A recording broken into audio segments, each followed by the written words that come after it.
Here's something that happens every single day in every city in the world. A man walks into a room, networking event, business meeting, first date, and within 8 seconds, every person in that room has already formed an opinion about his intelligence, his success, his reliability, and whether he's worth their time. 8 seconds before he introduces himself. Before anyone hears a single idea he has.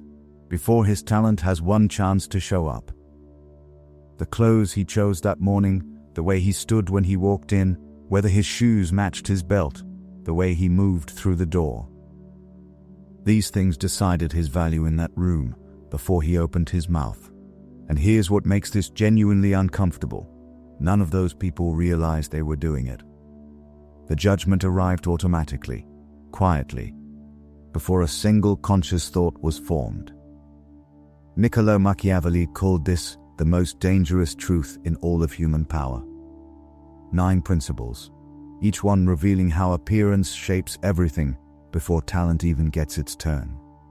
Don't skip any part of this. One of these 9 is the exact reason someone less capable than you is already ahead. Number 1. The 8-second verdict. You've been judged before you had a chance to prove yourself. More times than you know. More times than you'd be comfortable admitting if you sat down and actually counted them. Research on first impressions, most notably work by psychologist Nalini Ambady in the early 1990s, found that people form remarkably stable judgments about others within seconds of encountering them. Not minutes, seconds. And those judgments, formed before a single relevant piece of information has been exchanged, tend to hold with surprising stubbornness, even when contradicting evidence arrives later. This is what psychologists call the primacy effect. The disproportionate weight the mind places on the first piece of information it receives about a person. Neuroscientist Antonio Damasio observed that we are not thinking machines that feel, we are feeling machines that think. The emotional impression lands first. The rational evaluation follows, but it's already working around a conclusion the gut reached 8 seconds earlier. Niccolo Machiavelli understood that perception was the real battlefield. He observed that people form assessments based almost entirely on what they can see, and that those assessments, once formed, govern behavior long before any deeper examination takes place. Think about a courtroom. 2 attorneys equally prepared. One slightly disheveled and nervous in presentation, the other composed, precise, visually commanding. The jury isn't supposed to be influenced by appearance. But research on jury behavior suggests they consistently are before opening arguments have even finished. The verdict on you gets reached before you speak. The only question is what verdict you're currently building. Number 2. Clothes are not vanity, they're strategy. You've dismissed the importance of how you dress before, told yourself it's shallow, that real people care about substance, not surface. And while you were busy telling yourself that, someone else was dressing deliberately and getting taken more seriously in every room you both walked into. Clothing isn't vanity, it's communication. And it communicates before you've said a single thing. Adam Smith, rarely cited in conversations about appearance, observed in the theory of moral sentiments that people use visible markers as automatic proxies for value, a tendency so deep it operates below conscious awareness in most social situations. That tendency hasn't diminished across centuries. It's simply shifted to different markers, depending on the context. Niccolo Machiavelli observed that a prince who appeared powerful was already halfway to being powerful, because people's behavior toward him reflected that appearance long before they had evidence to support or contradict it. Clothing was a primary instrument of that perception. In a modern office, this plays out constantly. The person who dresses for the role they want, rather than the one they currently hold, gets mentally placed in that higher role by the people around them. subtly, without conscious decision, long before any formal promotion occurs. Your clothing tells a story every single morning. The question isn't whether it's telling one. The question is whether you're telling it deliberately or just letting it happen by accident. Number 3. Posture is power made visible. You've walked into rooms smaller than you actually are, not because of your height, because of how you carried yourself getting there. Posture communicates something clothing can only partially cover. It signals a person's relationship to space, whether they believe they have the right to occupy it fully, or whether they're quietly apologizing for being there at all.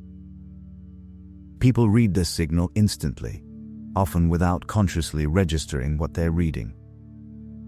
Amy Cuddy's research at Harvard Business School found that body posture affects not just how others perceive you, but how you actually feel and perform in real time. Our bodies change our minds, and our minds can change our behavior, and our behavior can change our outcomes, she wrote. The posture isn't just an outward signal, it actively reshapes the internal state of the person holding it. Niccolo Machiavelli noted that the physical bearing of a prince, how he carried himself in public, was as politically significant as any policy he enacted. A ruler who appeared uncertain in his own body communicated uncertainty about his authority. A ruler who moved with ease communicated something entirely different, without saying a word. Think about the last person you watched command a room without raising their voice. They weren't louder than anyone else.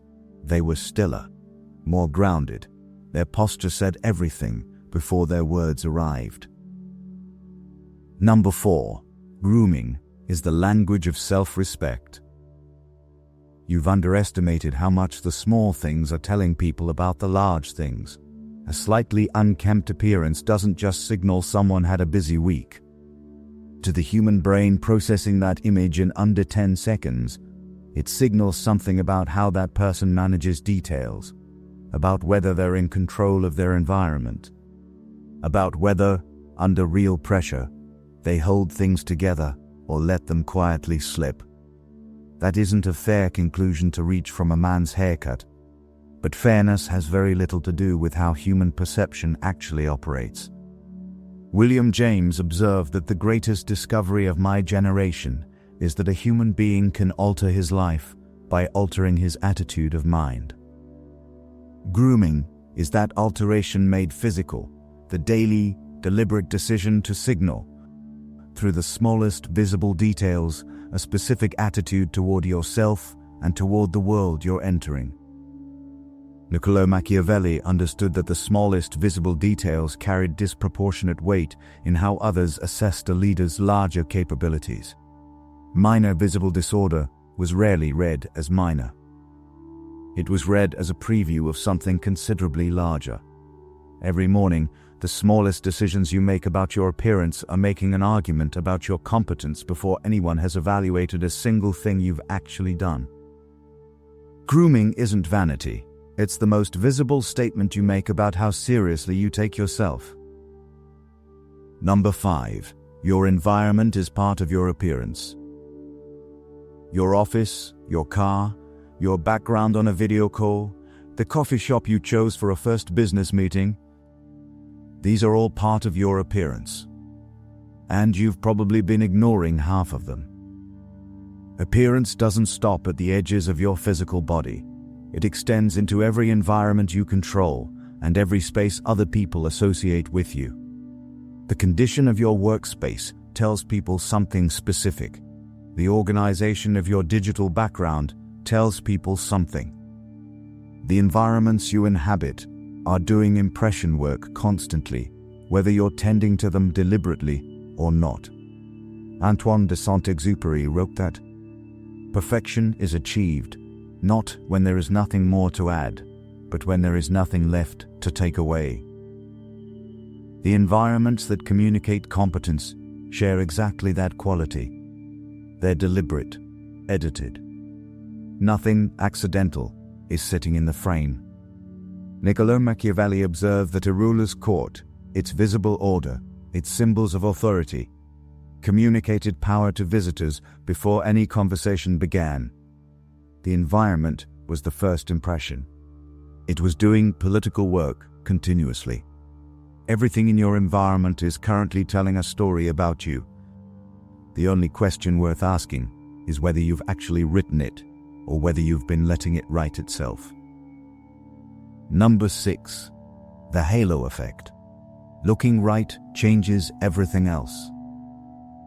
You've been suffering from the halo effect's opposite without ever knowing its name, wondering why your competence isn't landing the way it should, why you keep having to prove yourself in rooms where you should already be trusted. The halo effect is one of the most consistent findings in social psychology. The tendency to extend a positive assessment in one area across every other area as well. A person who is well dressed gets quietly assumed to be more intelligent, more organized, more trustworthy, before a single relevant piece of evidence has been offered.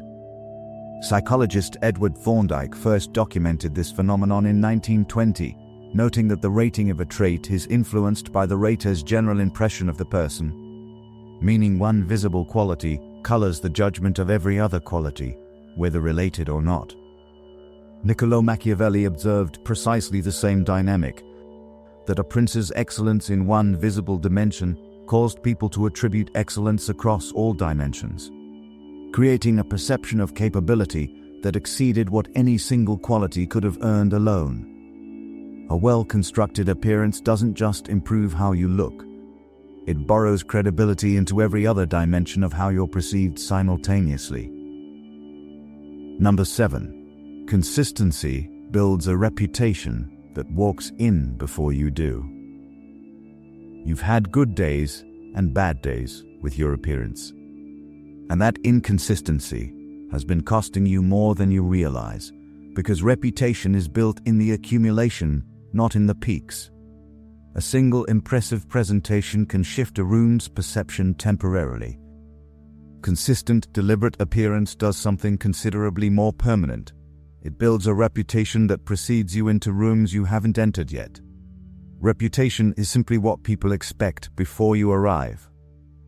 And expectations, formed through consistent, repeated evidence, are extraordinarily difficult to revise once they've settled. The person who always appears composed, always presents themselves with the same level of intentionality, eventually stops being assessed individually each time.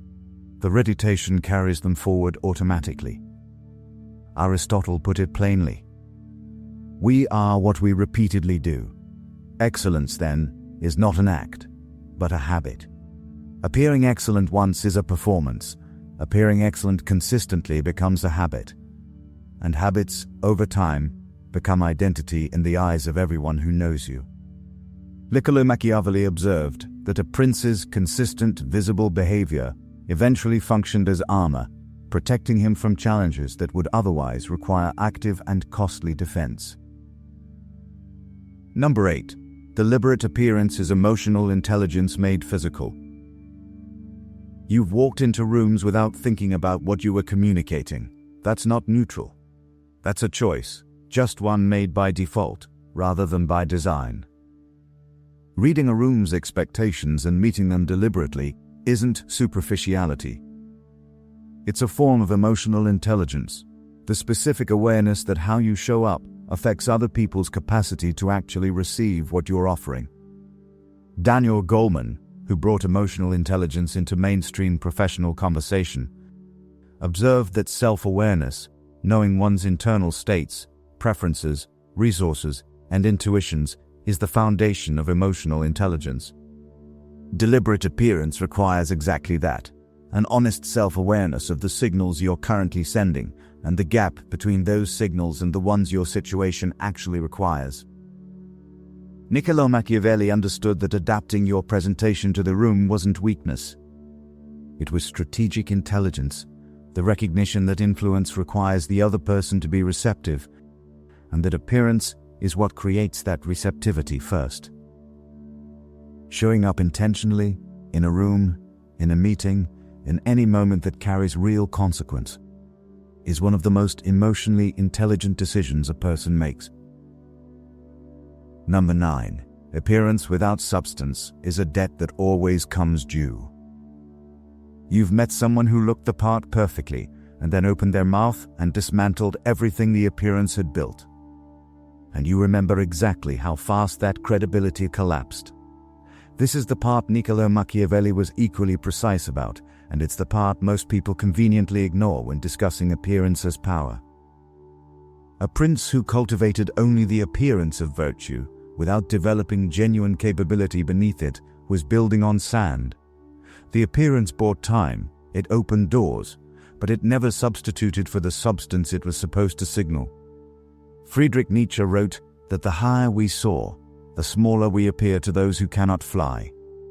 Real height requires both: the appearance that earns you serious evaluation, and the substance that justifies the evaluation once it arrives. Appearance opens the door, it earns the audience, it creates the first 30 seconds where everything is still possible. What you do once that door opens, that part is entirely up to you. 9 principles, all pointing at the same uncomfortable truth. The world forms its opinion of you through what it can see, long before your talent gets a turn. Niccolò Machiavelli never said appearance replaces substance. He said it precedes it. And in a world running on split-second judgment, preceding matters more than most people ever allow themselves to admit. Now go to the comments and be completely honest. Think of one moment when your appearance either opened a door you didn't expect or quietly closed one you didn't notice in time. Write that one moment down. Because someone reading your comment right now is making the exact mistake you already learned from. Like this video, share it with someone still betting everything on talent alone, and subscribe. What comes next goes even deeper than this.